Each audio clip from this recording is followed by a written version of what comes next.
What's up everybody, how's it going? In this video, I'm going to share with you 8 lessons that I've learned from building a multi-million-dollar business. For those of you who are new here, about 3.5 years ago now, I launched my company AlgoExpert, which is an online platform that helps software engineers prepare for technical interviews. You can find it at www.algoexpert.io, and these are 8 of the most important lessons that I've learned from turning a simple idea into a booming business. Now, before I jump into the lessons, I just want to say that if you happen to be a software engineer who's preparing for their coding interviews or their systems design interviews, do check out my company AlgoExpert. Go to algoexpert.io and use the promo code CLEM, C-L-E-M, for a discount on the platform. With that, let's jump into the first lesson in no particular order. The first lesson is that you should focus on doing one thing or a few things very well as a business, rather than trying to do a bunch of things and eventually spreading yourself too thin. Because the problem that a lot of companies encounter, especially companies that are doing well, that are seeing a lot of growth, is they start to feel like they can do anything, or they start to feel like they have to do a lot of other new things if they want to dominate all of their market or other markets, and then they just end up doing things poorly. And they end up taking away from the one thing that they were originally very good at. This is something that we've certainly felt on AlgoExpert. We've been tempted, almost seduced, to try to do other things, but we've really done a good job, I think, to stay true to our niche and really do it very well, which is to prepare software engineers for coding interviews and systems design interviews. So lesson number 1, focus on doing one or a few things very well. Lesson number 2 has to do with marketing and how important marketing is. At the end of the day, you can have the best product possible, you can do something very, very well, you can have that first lesson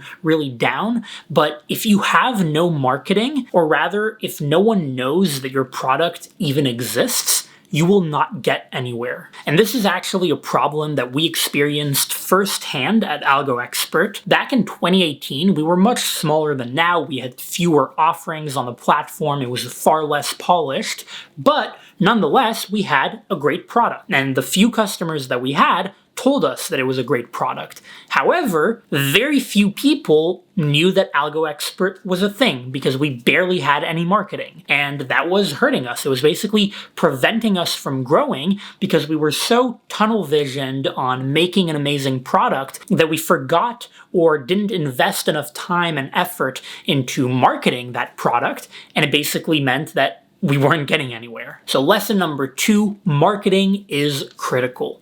Lesson number 3 has to do with doing more with less. And what I mean by that is that I think that in this current mindset of Silicon Valley startups that are seeking these huge valuations, getting a ton of funding, doing all sorts of things, there's this common mindset of you have to grow, do more, and in order to do more and to grow, you have to get more. You have to have a bigger team, for example. And I think that that's a bad mindset. That leads to a lot of poor decisions. You see a lot of companies that are blindly hiring people just in the name of growth, and they end up falling prey to other problems, like, for example, spreading themselves too thin. They eventually have to lay off all of these people that they hired to grow in the first place, and it's just counterproductive. For us on AlgoExpert, I actually really pride myself in the fact that we've remained extremely lean.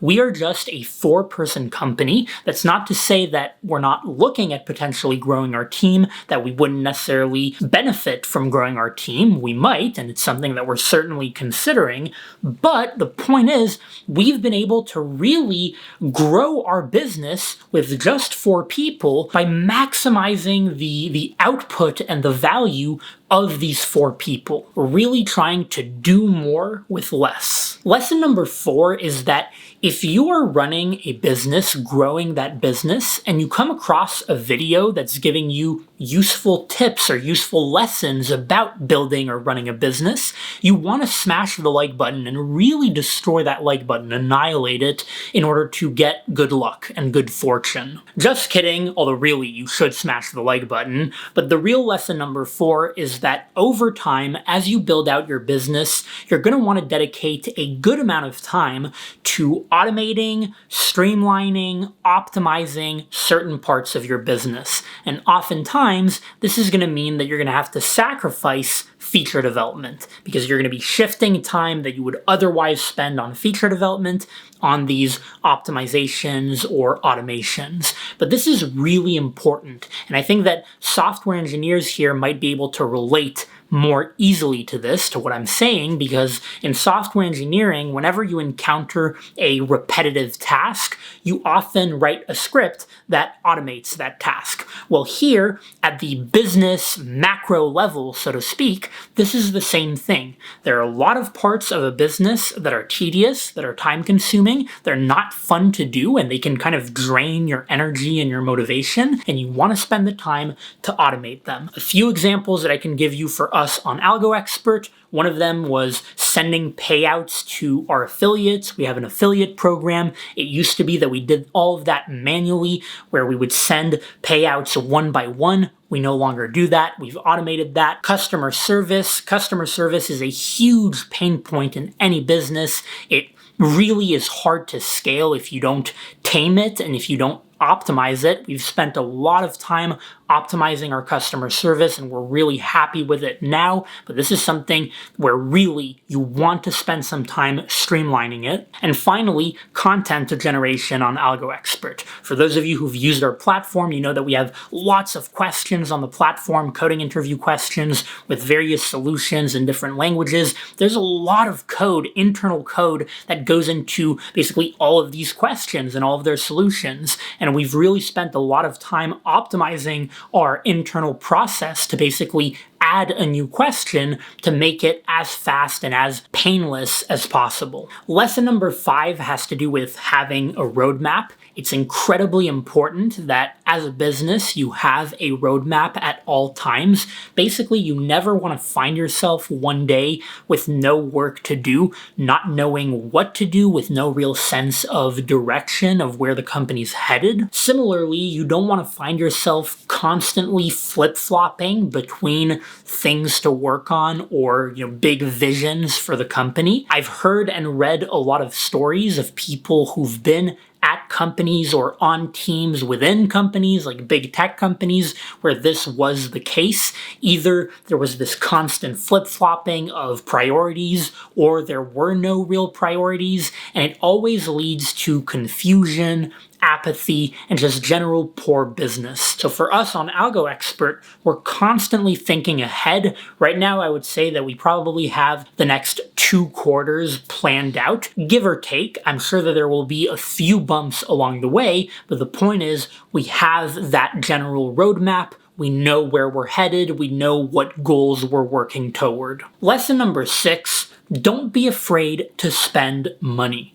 What I mean by this is that when you are launching a company, you naturally want to cut costs. You want to lower your spending because you probably don't have a lot of money, you're probably not making a lot of money, and that makes sense. However, as your business grows, as your business becomes more and more successful, as it becomes more and more valuable, you don't want to be afraid of spending money, because there are certain instances where spending money makes sense and will improve your business, will protect your business. 2 examples that I can share here are, first, if it would really help your software engineers to have fancy MacBook Pros, it would make them more productive, then maybe it's worth spending $3,500 on a MacBook Pro for a software engineer on your team, because it's going to make them more productive. And in the long run, it'll be much better for your business. The second example is if you're dealing with a legal issue that's basically jeopardizing your company, maybe it makes sense to spend a lot of money on expensive lawyers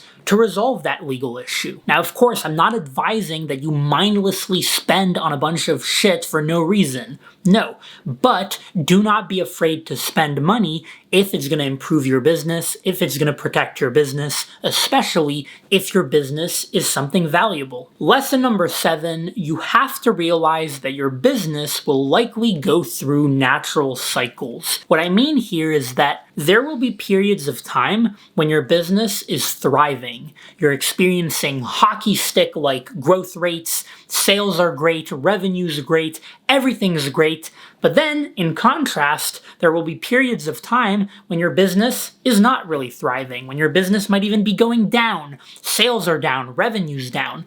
The key thing here is that you not latch on to one of these two sort of dichotomies or opposites, because they are not necessarily representative of your entire business. Just because you have 1 or 2 months where things are booming doesn't mean that that's going to be the norm from here on out, and things will slow down, believe you me. And similarly, if things aren't going super well, that doesn't necessarily mean that your company is about to crash and burn. Of course, you have to monitor things and make sure that if you do have a bad cycle, that it's not actually leading to a permanent bad state, but don't let it discourage you too much. There are natural ebbs and flows in a business. It's kind of like the financial markets. There are bull runs, there are bear runs, and then there are periods of time when things are just going sideways, things are kind of plateauing, and it's just the natural cycle. Last but not least, lesson number 8. This one is perhaps the most important lesson of all. Not really, they're all important, but this one is very important, and it's that trust and open communication in your team, and especially in your founding team,